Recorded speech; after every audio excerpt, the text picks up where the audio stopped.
আমরা দেখতে পাচ্ছি 2026 বিধানসভা নির্বাচনের পর 4 তারিখে ভোট গণনা হয়েছে, তারপর থেকেই একের পর এক তৃণমূল নেতা গ্রেফতার হতেই আছে। এই বিষয়ে কি বলবেন? দেখেন, 4 তারিখের পরে যে ভোট গণনার পরে যে তৃণমূলের নেতারা গ্রেপ্তার হচ্ছে, এটা তো আমরা আগেই বলেছি। তৃণমূল পার্টিটা হচ্ছে একেবারে দুষ্কৃত পার্টি। এরা যেটা এসেছে, এদের কার্যকলাপটা বাংলার মানুষ ধরে নিয়েছে। এরা যে অন্যায় করেছে, তৃণমূল দলটাকে সামনে রেখে যত গুন্ডা, তোলাবাজি, ক্রিমিনাল এর ভিতরে ঢুকে যে পুরো দলটাকে ধূলিসাৎ করে ফেলেছে খেয়ে, যার কারণে দল যাওয়ার পর থেকেই চারিদিক দিয়ে আজকে তারা ধরা পড়ছে। কোটি কোটি টাকা ধূলিসাৎ করেছে, সেটা আপনারা সকলেই বুঝতে পারছেন। দলটা তো আর নেই, দল তো ভেঙে চলে গেছে। আগেই তো বলেছিল যে 3 মাসের মধ্যে তৃণমূল দলটা কোথায় চলে যাবে খুঁজে পাওয়া যাবে না। কিন্তু 1 মাসের ভিতরই তৃণমূল দলটা ধূলিসাৎ হয়ে কোথায় চলে যাচ্ছে, ডালে খালে হয়ে গেছে, সেটা বাংলার মানুষ বুঝতে পেরেছেন। দুটো ভাগে ভাগ হয়ে গেল। এখন মমতা ব্যানার্জি পজিশন পড়েছে, উনি কোথায় যায় বলতে পারছেন। ওরা বাঁচবার একটাই রাস্তা আছে, কংগ্রেস ছাড়া মমতার আর বাঁচবার কোথায় রাস্তা নেই।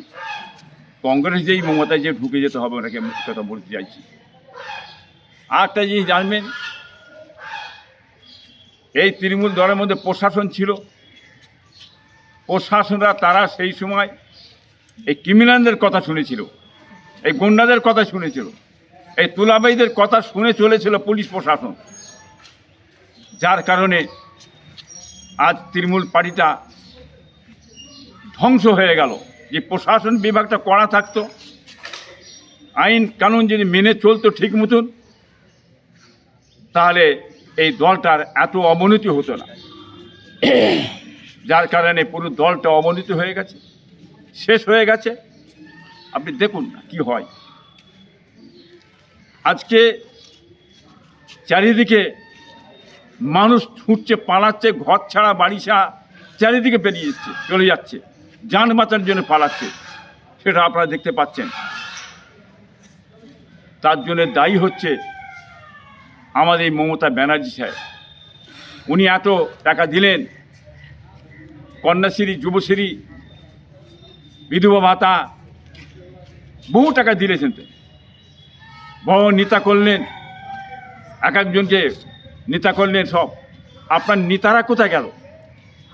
আপনি এত দান করলেন, টাকা পয়সা দিলেন, তারা কোথায় গেল? তা তো কেউ আপনার মুখের দিকে তাকালো না।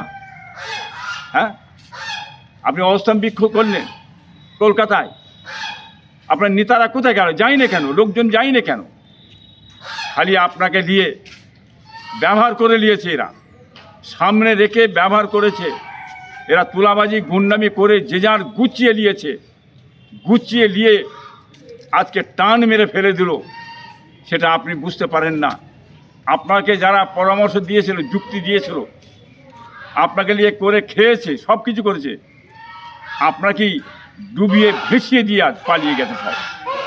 আজকে বাংলার মানুষ যে কষ্টে পড়েছে, যে বিপদে পড়েছে, যে কঠিন ক্ষতিগ্রস্ত হয়েছে, একমাত্র মমতা ব্যানার্জির জন্য হয়েছে। মমতা ব্যানার্জি তাদের দিকে চেয়ে দেখলেন না, লক্ষ্য করলেন না, তাদের দিকে না করে আজকে মানুষকে ভাসিয়ে দিয়ে চলে গেলেন। এটা বাংলার মানুষ বুঝেছে। বুঝে অত্যাচার থেকে বাঁচার জন্যে, নিজেরা সাবধান হওয়ার জন্যে আজকে কি করলো? তারা ভোটটাকে বিজেপিতে মেরে দিল। বিজেপিকে মারার পরে আজ পশ্চিমবাংলায় শান্তি ফিরে এসেছে। এটা কেউ অস্বীকার করতে পারবেন না আপনারা কেউ। কিন্তু এখানে একটা কথা আছে, বিজেপি আসার পরে থেকে ইনি যে কাজ শুরু করেছেন বিভিন্ন এলাকায়, সেটা বাংলার মানুষ আবার দেখতে পাচ্ছেন। গরুকে নিয়ে একটা বিভ্রান্তের মধ্যে ফেলে দিলে বিরাট, সেটা বাংলার মানুষ দেখেছেন। আবার স্থানীয় হকার দেখারে তাদের ভেঙে চুরমার করে আজকে ধুলিসাৎ করে ফেললেন। কিন্তু হকারদের ঘর বাড়ি সব বিল্ডিং সব ভাঙার আগে তাদের ঘরে দরকার ছিল, নোটিশ দেওয়া দরকার ছিল, তাদের ঘরে সময় দেওয়া দরকার ছিল।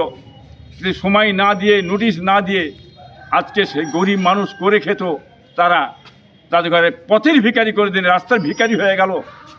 এরা কোথা দাঁড়াবে, খাবে কি, সব শেষ করে দিলেন। এটা কিন্তু এই বাংলার মানুষ কিন্তু ভুলে যাবে না। এই বাংলার মানুষকে কিন্তু একটা সময় আসবে, আপনাকে জবাব দিতে হবে, এ কথা বলতে চাইছেন।